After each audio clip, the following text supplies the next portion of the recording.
بسم اللہ الرحمن الرحیم۔ السلام علیکم، میں ہوں جاوید اقبال اور پروگرام شاہراہ دستور میں آپ کو خوش آمدید کہتے ہیں۔ ایسا لگتا ہے کہ بھارت بنگلہ دیش کے اندر ہونے والی تبدیلی کو ابھی تک ہضم نہیں کر پایا ہے، وہ ابھی بھی اسٹیٹ آف ڈینائل میں ہے۔ بنگلہ دیش میں عثمان ہادی جو کہ ایک اسٹوڈنٹ لیڈر تھے اور جنہوں نے ایک بہت بڑی تحریک کو لیڈ کیا تھا، جس کے نتیجے میں بنگلہ دیش کے اندر ایک بہت بڑی انقلابی تبدیلی آئی اور ایک نئی حکومت، عبوری حکومت اب وہاں پر کام کر رہی ہے اور آئندہ آنے والے الیکشنز کے لیے بھرپور تیاری کر رہی ہے۔ اس اسٹوڈنٹ لیڈر کو قتل کر دیا گیا، اس کا جنازہ بھی ادا کر دیا گیا، لیکن اس کے ساتھ ساتھ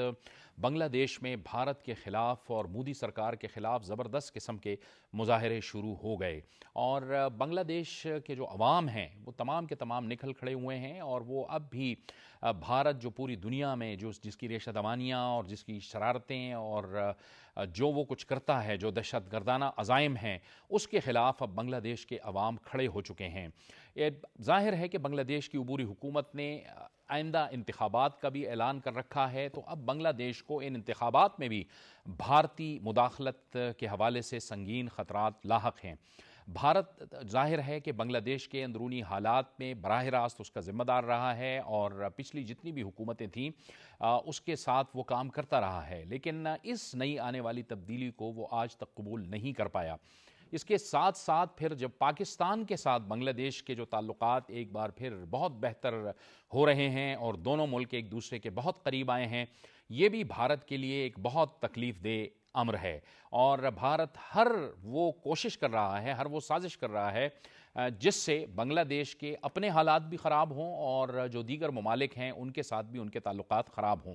یاد رہے کہ بھارت کے پہلے ہی اپنے تمام پڑوسی ممالک کے ساتھ تعلقات جو ہیں وہ ہمیشہ سے تنازعات کا شکار رہے ہیں، لیکن بھارت اپنی شرارتوں سے اور بھارت اپنے مکروہ عزائم ہیں ان سے وہ باز نہیں آیا۔ اس کے ساتھ ساتھ بھارت نے پھر افغانستان کو بھی اپنے لیے استعمال کرنا شروع کر دیا ہے، اور اب ظاہر ہے کہ پوری دنیا میں بھارت اور افغانستان ایک نیکسس سامنے آ رہا ہے۔ پوری دنیا کے سامنے ان کے جو دہشت گردانہ عزائم ہیں وہ بھی سامنے آ چکے ہیں۔ اقوام متحدہ بھی اس حوالے سے ظاہر ہے اپنی تشویش کا اظہار کر چکی ہے کہ افغانستان کے اندر دوبارہ سے جو دہشت گرد گروپ ہیں دوبارہ سے متحد ہو رہے ہیں، سرگرمیاں ان کی دوبارہ شروع ہو چکی ہیں، اور کئی رپورٹس میں یہ ذکر ہو چکا ہے کہ افغان طالبان رجیم جو اس وقت عبوری حکومت افغانستان میں موجود ہے وہ ان کو مکمل سپورٹ کر رہی ہے، ان کی مالی سپورٹ بھی کر رہی ہے، اور اس کے ساتھ ساتھ ان کی لاجسٹک سپورٹ بھی کر رہی ہے۔ آج ہم اپنے پروگرام میں ان تمام معاملات پر بات کریں گے۔ مہمانوں کا تعارف میں کروا دوں، ہمیں اس میں جوائن کر رہے ہیں زاہد بن انعام صاحب۔ زاہد بن انعام جو ہیں وہ انٹرنیشنل ریلیشنز پر نظر رکھتے ہیں۔ زاہد صاحب بہت شکریہ، آپ نے ہمیں جوائن کیا۔ ان کے ساتھ اسٹوڈیوز میں ہمارے مہمان بابر گورسی تجزیہ کار۔ بابر، آپ کا بھی بہت شکریہ، آپ ہمیں جوائن کر رہے ہیں۔ دفاعی تجزیہ کار بریگیڈیئر ریٹائرڈ مسعود احمد خان بھی ہمیں جوائن کر رہے ہیں۔ بریگیڈیئر صاحب، آپ کا بھی بہت بہت شکریہ، آپ نے ہمیں جوائن کیا۔ اور سابق سفیر ڈاکٹر جمیل احمد خان، ڈاکٹر صاحب آپ کا بھی بہت بہت شکریہ، آپ نے ہمیں اس گفتگو میں جوائن کیا۔ بریگیڈیئر صاحب، گفتگو کا آغاز آپ سے کریں گے۔ یہ بھارت ابھی تک اسی پرانی کیفیت میں ہے، بنگلہ دیش کے اندر جو ایک بہت بڑی تبدیلی آ چکی ہے اسے ہضم کرنے کو یہ تیار نہیں ہے، اور یہ سب کچھ جو ہو رہا ہے یہ باقاعدہ ایک سازش کے تحت ہو رہا ہے۔ جی ہاں، بہت شکریہ۔ دیکھیں بالکل ایسا ہی ہے، اور جس طریقے سے پچھلے جولائی میں ہم نے واقعات جو دیکھیں آپ جو بنگلہ دیش میں ہوئے ہیں، تو اس سے تو ایک میسج یہ ملا 1971 میں جو کانسپریسی صوبے تھے اس کا خاتمہ ہوا، جو کہہ رہے تھے ٹو نیشن تھیوری ختم ہے، اور وہ ویسے پہلے بھی انٹیکٹ تھی، اس کے بعد اس کی ریوائیول ہم نے وہاں پہ دیکھی۔ اور اس کے علاوہ دیکھیں کہ وہاں پہ جو ہم کہہ سکتے ہیں حمود الرحمان کمیشن کا بہت واویلا مچایا جاتا ہے، وہ بھی اس میں کلوز ہو گئی۔ اور پھر جس طریقے سے انہوں نے شیخ مجیب کے سٹیچوز تھے یا ان کے مونومنٹس تھے اس کو ڈسمینٹل کیا، اس کا جو ہیٹرڈ دکھایا ٹوارڈس شیخ مجیب عوامی لیگ، وہ بھی ایک بڑا ایک میسج تھا انڈیا کے لیے۔ اور دیکھیں پچھلے 50 سال 1975 کے بعد جب سے شیخ مجیب پریزیڈنٹ بنے تھے، اس وقت سے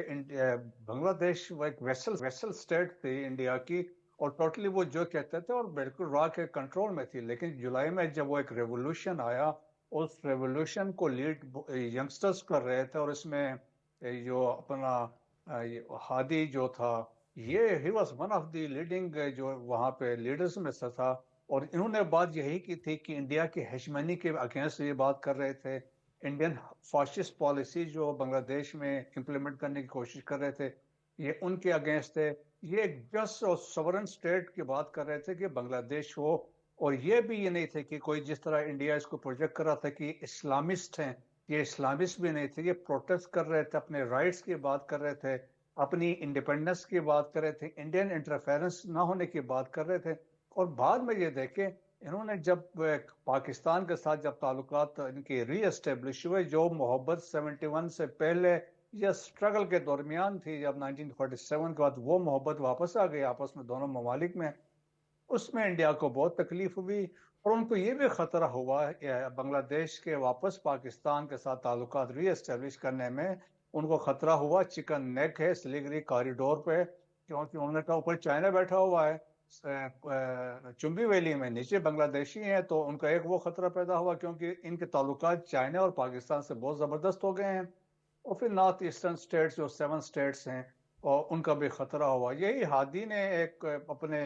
کچھ عرصے پہلے ایک ٹویٹ کی تھی، اور ٹویٹ میں انہوں نے ایک نقشہ دیا دنیا میں پاکستان کا اور بنگلہ دیش کا. انہوں نے Indian illegal occupied Jammu and Kashmir کو پاکستان اور پنجاب کو پاکستان میں شو کیا، جبکہ سلیگری کاریڈور کو انہوں نے بنگلہ دیش میں شو کیا تھا. اب دیکھیں کہ پھر انڈیا کا آپ دیکھنے کی ایک ٹرانس نیشنل ریپریشن میں ایک ہسٹری ہے کہ وہ اپنے اپوننٹس کو باہر جا کے یا اپنے مخالفین کو قتل کرتے ہیں. اور کینیڈا کی مثال ہمارے سامنے ہے، یونائٹڈ اسٹیٹس کی مثال ہے، یونائٹڈ کنگڈم کی مثال ہے. پاکستان کے اندر جو 22 کشمیریوں کی اسسینیشن ہوئی، سکھیوں کا اسسینیشن ہوئی، تو را کو استعمال کیا گیا، ان کا اسسینیشن ہوئی. ہادی کی جو شہادت ہوئی ہے اس میں بھی انڈین ہارن ہے، کیونکہ جو فیصل جو بندہ نامزد ہے اس میں، وہ انڈیا واپس، جو لوگ پکڑے گئے انہوں نے بتایا کہ ان کو ہم نے انڈیا پار کروایا ہے. تو اس سے انڈیا کے تانے بانے اور شیخ حسینہ کے جو لنک ہے وہ اس سے اسٹیبلش ہوتے ہیں. یقیناً جو آج ہم نے مناظر بنگلہ دیش میں دیکھے ہیں، ڈھاکہ میں جہاں ان کی نماز جنازہ پڑھائی گئی ہے، تو بہت میرا خیال مموت قسم کا کراؤڈ تھا، لاکھوں لوگ تھے جنازے میں. اس کا ایک بڑا میسج ہے. جو آئیڈیا ہادی لے کے آیا ہے، ہادی عثمان، یہ جو آئیڈیا ہے کہ یہ جو ختم نہیں ہوگا اور یہ زندہ رہے گا، کیونکہ جو وہ میسج لے کے آیا تھا وہ اب مخلوق میں، بنگلہ دیشی عوام میں وہ ان کے سرایت کر چکا ہے. اور جو ہم نے آج مظاہرہ دیکھا ہے، میرے خیال میں اس کے بعد جس طریقے سے یہ پروٹیسٹ ہو رہا ہے، جو ایک وائلنٹ پروٹیسٹ ہوا، دیٹ واز اگینسٹ انڈیا، اور انڈیا کو میسج دیا تھا کہ آپ کے ہیجمنک ڈیزائن سے اگینسٹ ہم کھڑے ہیں. تو میرا خیال میں لیکن اس دکھ کی گھڑی میں ہم بنگلہ دیش کے عوام کے ساتھ کھڑے ہیں. بے شک بے شک. ڈاکٹر صاحب آپ فرمائیے گا، یہ جو ہیجمونک ڈیزائن ہے بھارت کے، آپ کو لگتا ہے کہ اب یہ ختم ہو رہے ہیں، ان کا اب ظاہر ہے کہ اب خاتمہ ہو چکا ہے، اور اب جو ہے ایک نیا بھارت جو دہشت گردانہ عزائم کے ساتھ ملکوں کے ساتھ اب ڈیل کر رہا ہے، وہ پوری دنیا کو اب ظاہر ہے پتہ چل رہا ہے، اور کراس بارڈر ٹیررزم جیسے وہ کر رہا تھا پاکستان میں کر رہا ہے، امریکہ میں کیا، جیسے بریگیڈ صاحب نے فرمایا کینیڈا میں کیا، پوری دنیا کو اب پتہ چل رہا ہے. یہ درست ہے کہ ایک geopolitical setback India کو جو آیا ہے، اس کو ریکوری کے لیے وہ حرب و حربہ اختیار کرے گا جو اس کے بس میں ہے. اور اس نے ایسے عیاری اور مکاری والے انڈیا نے حربے اختیار کیے ہیں، جس میں کہ کراس بارڈر ہے ٹیررزم کا، جس میں ٹرانس نیشنل ٹیررزم ہے. ہربیت سنگھ کی ہمارے سامنے مثال ہے. دنیا کے پہلی مرتبہ کسی پرائم منسٹر نے اپنی اسمبلی میں کھڑے ہو کے فلور آف دی ہاؤس پر بیان کیا کہ کیسے قتل ہوا، کون کون انوالو، اور ایون ڈپلومیٹس کو پرسنل نان گریٹا کر کے واپس وہاں سے بھیجا گیا. اور ساتھ میں جس طرح یو ایس میں ابھی بھی کیس چل رہا ہے، امریکہ میں،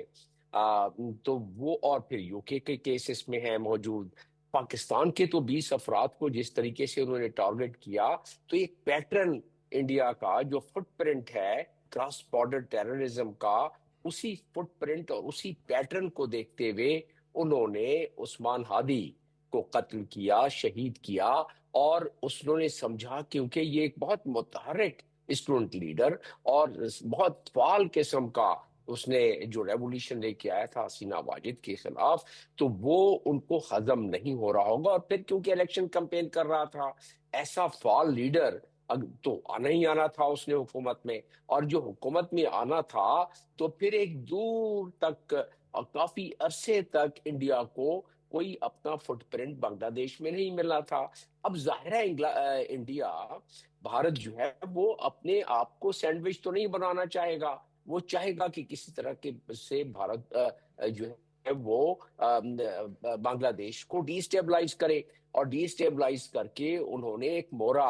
حسینہ واجد کو اپنے پاس رکھا ہوا ہے، جس سے اجیت ڈوگل بڑے ہی فریکوینٹلی ملاقاتیں کرتے ہیں. تو اب ان کے ہی کارندے استعمال ہوں گے اس کام کے لیے. تو یہ ایک پورا پیٹرن ہے. اس پیٹرن کا اگر تجزیہ کیا جائے تو مقصد انڈیا کا یہی ہے کہ جو ان کا ایک راج چل رہا تھا، یہ بات میں کئی مرتبہ کر چکا ہوں بہت سارے چینلز پر، کہ ان کی اتنی ایک فٹ ہولڈ تھا انٹیلیجنس ایجنسیز کا انڈیا کا را کا، کہ سیکٹریز بھی جو پوسٹ ہوتے تھے چیدہ چیدہ، وہ ان کی کلیئرنس کے بعد پوسٹ ہوتے تھے حسینہ واجد کے دور میں. اور حسینہ واجد کے دور میں جو ظلم، تعدی، جبر و ستم ہوتا رہا، اس وقت بھی انڈین انٹیلیجنس جو آخری دنوں میں جو انہوں نے ان اسٹوڈنٹس پر جس قسم کے ظلم برسائے تھے، ظلم کیے تھے، اس میں بھی تو یہ تمام چیزوں کا اگر اعادہ کریں تو پھر ظاہر بات سمجھ میں آ جاتی ہے. ابھی تو یہ ابتدا ہے. بھارت تو چاہے گا کہ ایسے اور کیسز کرے اگر اس کو ایکسپوز نہ کیا گیا. کیونکہ ابھی دیکھیں پوری بنگلہ دیش میں ایک لہر دوڑ گئی، اور یہ لہر اگر اور بڑھے گی تو بجائے اس کے کہ جو ایڈوانٹیج حاصل کرنا چاہتا تھا بھارت، وہ ایڈوانٹیج کے بجائے ڈس ایڈوانٹیج میں بدل جائے گا. لیکن اس کو اتنا ایزی نہیں لیا جا سکتا بھارت کو، کیونکہ وہ جو عیاری ہے اس میں بڑے وہ بھی کافی پلان کر کے آتے ہیں. اور بنگلہ دیش کے یہ وہ لوگ ہیں اب جو ان کو ریئلائز ہوا یہ بانیان پاکستان حسین شہید سروردی، مولانا فضل الحق اور باقیوں کی اولادیں ہیں. تو وہ فیلنگ دوبارہ آ گئی. اور یہ کس سے بات اب عیاں نہیں ہے، کس سے یہ بات چھپی ہوئی ہے، کہ جیسے ہی حسینہ واجد کی حکومت گری تو ڈھاکہ میں اور بنگلہ دیش میں پاکستان کے نعرے لگنا شروع ہوئے. ان کے پریس کلب میں پاکستان کے جھنڈے انہوں نے لہرا دیے. تو اس کا مطلب یہ ہے کہ ان کے دل کے گوشوں میں پاکستان کی وہ محبت، جس کی میں نے بتایا کہ بانیان پاکستان کے کافی بانیان پاکستان کی وہ اولادیں ہیں، تو ان کے ذہن میں وہی تھا. اب رہا سوال کہ یہاں سے آگے یہ موومنٹ جو شروع ہوئی ہے اگینسٹ بھارت، اس موومنٹ کا ٹیمپو اگر بنگلہ دیش برقرار رکھے گا تو پھر ان کی بھارت کی کو وہ اسپیس نہیں ملے گا بنگلہ دیش میں. لیکن ہمیں یاد رہنا چاہیے کہ حسینہ واجد کی 16 سال کی حکومت، اس کے تانے بانے اب بھی کافی موجود ہیں بنگلہ دیش میں، بالکل، یہ اور آپ نے وہ بڑی اہم چاہیں بات گے. کی. اور یہ شاید یہی وجہ ہے زاہد بن انعام صاحب کہ بھارت پریشان ہے کہ اس کو آئندہ کچھ عرصے میں اس کے فٹ پرنٹس اس کو وہاں پہ وہ نہیں ملنے جو اس نے وہاں ایک بنیادیں بنائی ہوئی تھی، اور وہ کچھ تو حاصل نہیں کر سکے گا جو وہ پہلے حاصل کرتا رہا ہے. وہ اب انتشار بڑھانا چاہتا ہے بنگلہ دیش کے اندر. جی دیکھیں، سب سے پہلے I think we need to understand the political ecosystem of Bangladesh, and I would call it the revival of Gen Z protest. اگر ہم دیکھیں فرام لاسٹ ایئر 2024 کے بعد جب شیخ حسینہ واجد کی حکومت کو گرایا گیا، تو اس کے بعد جو جین زی کا جو یہ پروٹیسٹ ہے، بیکاز اس کے اندر I think this factor is very much important کہ وہ ایک چیز کا ریوائول ہوا ہے. اینڈ عثمان ہادی کی جو ابھی شہادت ہوئی ہے، اس کے بعد نیکسٹ ایئر فروری میں الیکشن ہونے جا رہے ہیں. سو اس پوائنٹ آف ویو کو بھی اگر ہم کیپ ان مائنڈ رکھیں تو ہمیں یہ پتہ چلتا ہے کہ اینٹی انڈیا سینٹیمنٹ ادھر کیوں زیادہ ہے. اور اگر ہم انڈیا کی بات کریں تو ہمیں یہ بھی کیپ ان مائنڈ رکھنا ہے کہ بنگلہ دیش کی geostrategic and geoeconomic location bay of Bengal کے کانٹیکس میں وہ ایک بہت اہمیت کی حامل ہے. اور جو 7 سسٹر اسٹیٹ میں جو انریسٹ ہے، اس کے بھی کانٹیکس میں جو بنگلہ دیشی اسٹیٹ ہے،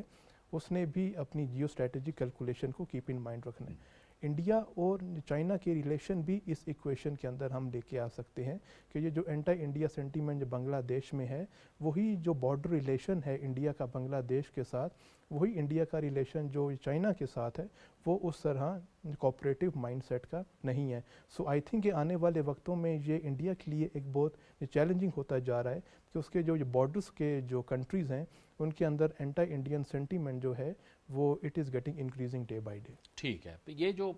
بابر مطلب یہ ہوا کہ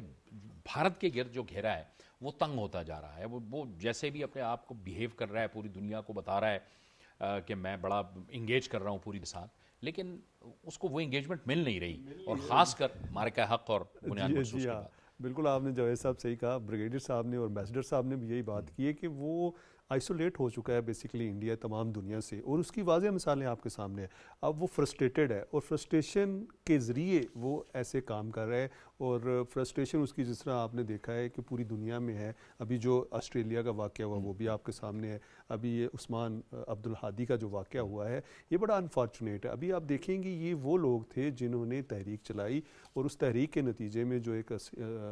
ڈکٹیٹر, جی وہ تھی ڈکٹیٹر ہی ہم کہہ سکتے ہیں, جی ہاں, وہ حسینہ واجد, اس کو نکالا. اور اس کے بعد آپ نے دیکھا ہے کہ تمام دنیا جو ہے انہوں نے بنگلہ دیش کا رخ کرنا شروع کر دیا. جو پاکستان اور بنگلہ دیش کے درمیان ایک چیز تھی وہ بھی ختم ہوگی, اور آپ نے دیکھا ہے کہ ہمارے ڈپٹی پرائم منسٹر نے وہاں پر وزٹ کیا, پھر ہماری جو عسکری قیادت تھی, سابق chairman joint chief of staff committee, انہوں نے گیا, سی جی ایس ہمارے وہاں گئے, اسی طرح اور ہمارے دوسری تمام لوگ وہاں پر گئے. تو ابھی آپ نے دیکھا ہے کہ ہمارے جو ان کے ساتھ بڑے اچھے ریلیشنز ہو گئے. اب ان کا جو ٹلٹ تھا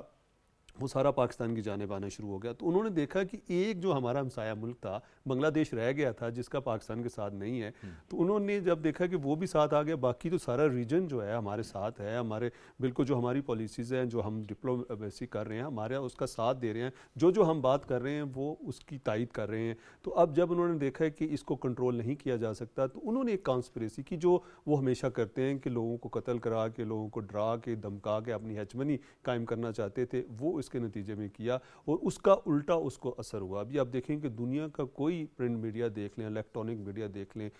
پولیٹیکل لیڈرشپ دیکھ لیں, آپ جتنے ممالک انہوں نے اس کو کنڈیم کیا ہے, اور سیدھے تانے جو اس کے ہیں اس قتل کے وہ انڈین پہ ڈال رہے ہیں, ان کی راہ پہ. تو ابھی آپ دیکھیں گے جو ان کی انٹیلیجنس ایجنسی ہے وہ ہمیشہ ایسے ممالک میں, جس طرح پاکستان ہے, اسی طرح آپ نے دیکھا بنگلہ دیش ہے, سری لنکا آپ کے سامنے ہے,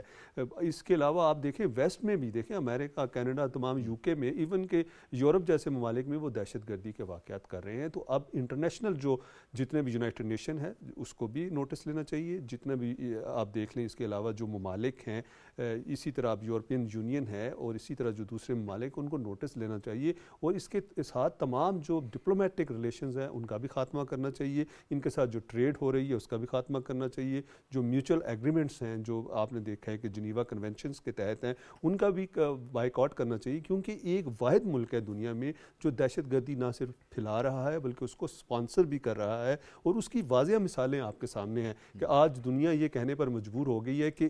دنیا میں سب سے زیادہ اگر کسی کو خطرہ ہے تو وہ دو ممالک سے ہے, ایک افغانستان سے اور ایک انڈیا سے. بالکل ٹھیک ہے. بریگیڈیئر صاحب آپ فرمائیے گا, آپ یہ ایک اقوام متحدہ کی جو رپورٹ سامنے آئی جس میں یہ کہا گیا کہ مئی میں جو بھارت نے پہلگام واقعے کو بہانہ بنا کر پاکستان کے خلاف جو کچھ کیا اسے اس رپورٹ میں باقاعدہ طور پہ جارحیت قرار دیا گیا ہے, اور پاکستان کا جو جوابی رد عمل تھا اس کو ایک جواز بتایا گیا ہے کہ وہ ایک قانونی جواز کی بنیاد پہ تھا, یعنی پاکستان کا جو رد عمل تھا وہ قانونی تھا. یہ بھی ظاہر ہے کہ ثابت کر رہا ہے کہ بھارت بغیر ثبوت کے اس نے پڑوسی ملک پاکستان پر الزام لگایا, اور اس کے بعد اس نے جارحیت کرنے کی کوشش کی, اور جس کا اس کو بھرپور جواب دیا گیا, اور پوری دنیا اس رد عمل سے واقف ہے. جی ہاں بالکل ایسا ہی ہے. دیکھیں دونوں اکاؤنٹس میں, چاہے وہ افغانستان ہے وہ بھی ہمارا جو تھا سٹانس کو انڈورس کیا گیا ہے, اور سملرلی انڈیا کے کیس میں, اور انڈیا کے کیس میں دیکھیں کہ ایک تو پاکستان کا جو سٹینڈ تھا وہ ایکسپٹ کیا گیا اور کنفیس کیا گیا, Pakistan was on the right side, اور جس میں انہوں نے کہا کہ پاکستان کی سورنٹی کی وائلیشن ہوئی, اور پاکستان نے جو کچھ کیا اپنی سورنٹی کے وائلیشن کے بعد اپنے دفاع میں کیا, جو جسٹیفیکیشن بھی انہوں نے اس پہ دی. اور سیکنڈ انہوں نے کہا کہ انڈیا نے جو کچھ کیا کوئی ثبوت نہیں تھے, کوئی کریڈیبل ایویڈنس نہیں تھا, اور that was violation of article 24 of United nation charter کا انہوں نے کہا وائلیشن ہے کہ آپ جب کس طرح جا کے کسی اور ملک پہ جا کے اس طرح حملہ کرتے ہیں, یوز آف فورس کرتے ہیں, so that is a violation of United nation کے چارٹر کے مطابق بھی ہے. اور پھر انہوں نے یہ بھی کہا کہ پاکستان نے جو دفاع میں کیا تو وہ اپنے دفاع میں جو تھا اس کو حق بنتا تھا آرٹیکل 51 کے تحت, انہوں نے اس کا وہ کیا. اور سیکنڈ امپورٹنٹ چیز انہوں نے انڈس واٹر ٹریٹی کی بھی بات کی, اور انہوں نے کہا یونیلیٹری انڈیا کو ایسا قدم نہیں اٹھا سکتا ہے, اور اس کو وہ اپنے طرف سے کوئی ہیلڈ ان بیس کرنے کا کوئی کنسپٹ ہی نہیں ہے. اور جس طرح کلیئرٹی ہے کہ اس میں لکھا ہوا ہے کہ اس میں جو لوگ ہیں جو آرگنائزیشن انہوں نے درمیان میں پیچ اپ کرانا ہے. سو اس کا مطلب یہ ہے دونوں چیزوں کا کہ اس رپورٹرز کی جو آبزرویشنز تھی، ایک ایکسپرٹ اس میں شامل تھا، انہوں نے ان کو جو ہے انڈیا کو ایک کٹہرے میں لا کے کھڑا کر دیا ہے دو اکاؤنٹس پہ. ون از سوورنٹی کی پاکستان کی وائلیشن پہ، پھر دوسری چیز سے کہ انڈس واٹر ٹریٹی کو آپ تھریٹ کر رہے ہیں. تو انہوں نے لکھا کہ کروڑوں لوگوں کا روزگار ہے، دار و مدار ہے، معاشی جو ہے یا زراعت پہ ہے یا پینے کا ہے، اس پانی پہ منحصر ہے. سو یہ چیزیں ہو نہیں سکتی ہے. سو میرے خیال میں پاکستان کا جو سٹانس تھرو آؤٹ رہا ہے اس کو بھی اس یونائٹڈ نیشن کی اس رپورٹ نے انڈورس کر دیا ہے. اور وجہ میں کہہ سکتا ہوں کہ انڈائٹمنٹ کر دی ہے اس رپورٹ نے کہ انڈیا نے وائلیشن کی ہے. سو اگین پاکستان اس سے میں بھی وکٹوریس باہر نکل آیا. بالکل ٹھیک ہے. ڈاکٹر صاحب آپ فرمائیے گا، ظاہر ہے سفارتی سطح پہ بھی بھارت کو کٹہرے میں کھڑا کر دیا ہے اس رپورٹ نے، اور جو موقف ہے پاکستان کا افغانستان کے حوالے سے یا بھارت کے حوالے سے، اب اس کو ظاہر ہے کہ اقوام متحدہ مسلسل انڈورس کر رہی ہے.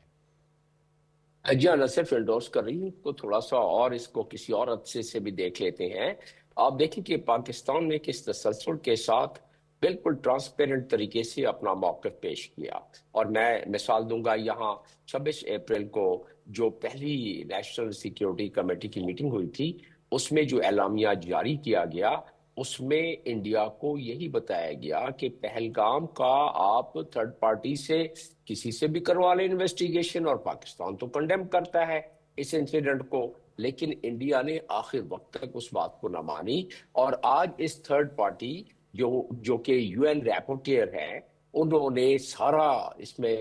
بلیک اینڈ وائٹ کر کے سامنے پیش کر دیا دنیا کے. ہمارا موقف کیا تھا کہ آپ تھرڈ پارٹی سے کرا لیں. ہمارا موقف یہ تھا کہ اگر آپ نے ہماری ساورنٹی اور ٹیریٹوریل انٹیگریٹی کی وائلیشن کی، جو کہ یونائٹڈ نیشنز چارٹر کے آرٹیکل 2 سب آرٹیکل 4 میں دیا ہوا ہے، تو ہم اپنا حق استعمال کرنے میں بجانب ہوں گے. پوری دنیا کو ہم نے بتایا، اور وہ تھا 51 جس طرح بریگیڈ صاحب بتا رہے تھے، اور وہ حق استعمال کیا گیا جس کا کہ اس رپورٹ میں رپورٹیر نے ذکر کیا ہے. پھر ظاہر ہے اس میں یہ بھی بتایا گیا کہ انڈیا کو موقع دیا گیا، اور انڈیا ہیز فیلڈ کہ وہ کہیں بھی یہ ثابت کر سکے کہ انوالومنٹ رہی ہے پاکستان کی یا لنک رہا ہے پہلگام میں، کیونکہ ہم تو پہلے دن سے جو کہہ رہے تھے اسی موقف کو اس نے بھی تائید کر دی. اور پھر سیویلینز کی جس طریقے سے ہم نے کس ٹرانسپیرنٹ طریقے سے ہم نے انٹرنیشنل کمیونٹی کو دکھلایا، وہ 6 جگہوں پر جہاں پر انڈیا نے اسٹرائک کیا، اور مسجد اور سیویلینز، تو اس کا ذکر بھی اس میں آ گیا کہ ماسک کو ڈیمیج کیا ہے. انہوں نے لکھا ہے ماسک کا، اور سیویلینز کو ٹارگٹ کیا ہے، اس میں لکھا ہوا ہے اس رپورٹ میں. پھر انڈس واٹر ٹریٹی کا ہم نے کب کہا تھا، یہ ہم نے دوبارہ مئی میں 6 مئی کو جو ہم نے یا 7 مئی کو ہم نے جو یہی نیشنل کمیٹی کی نیشنل سیکیورٹی کمیٹی کی میٹنگ تھی، اس میں ہم نے کہہ دیا تھا کہ پانی لائف لائن ہے. پانی انٹرنیشنل قانون کے مطابق آپ اگر انڈس واٹر ٹریٹی کو یک طرفہ طور پہ سسپینڈ کر چکے تھے،